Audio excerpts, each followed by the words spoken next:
এই ভূমিকা অর্জন করে আমরা সকলেই জানি, কেউ ছাত্র নয়, সকলে আমাদের বলার নেই। স্বাধীনতা দেখলাম ঢুকে কালকে স্বাধীনতা লড়াই করেছিলাম, যে স্বাধীনতার জন্য থেকে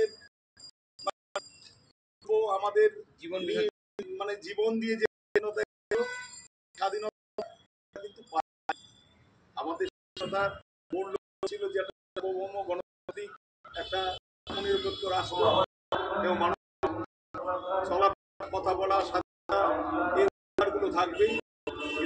আগে যে ঘটনা ঘটেছে মধ্যরাতে আমরা দেখেছি, কাল মধ্যরাতে স্বাধীনতার পতাকা দেখেছি আমাদের প্রতিটা এলাকায় স্বাধীনতা পতাকা। আজকে মেয়ে যে নারী শক্তি জাগ্রত হয়েছে, এটা একটা নতুন খুলে দিচ্ছে আমাদের বাংলা। যে নারী আমরা ভাবতাম যে নারী একটা দূর জায়গা, কিন্তু তারা দিয়েছেন যে নারী শক্তি ওটা ভারতবর্ষ নারী শক্তি জাগ্রত হয়েছে। আমরা ভারতকে মাতা, ভারত মাতা, আজকে সেই মা হচ্ছে। এটা অত্যন্ত দুর্ভাগ্যের, অত্যন্ত আমাদের কাছে পুরুষ হিসেবে এই ঘটনা আমরা কখনো আমাদের কাছে চিরকালে হয়ে গেল, লেগে গেল সমাজের উপর। যাই হোক, আজকে এখানে বক্তৃতা ঠিক জায়গা নয়।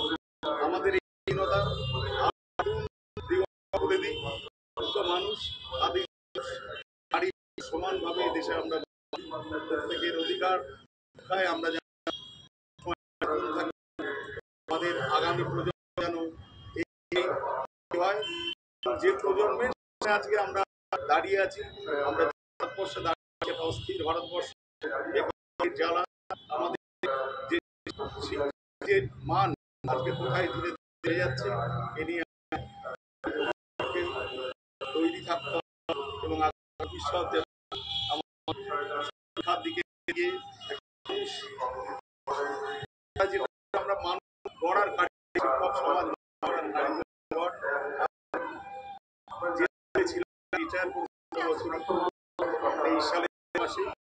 আমার বছরের এই স্বাধীনতার কথা বলতে গিয়ে এই কথা যে মায়েরা আজকে আজকে কথাই বলো, এটা আজকে যেমন সাদার দিন, তেমন আমার কাছে মনে হচ্ছে যেন একটা লড়ার দিন। আমি এই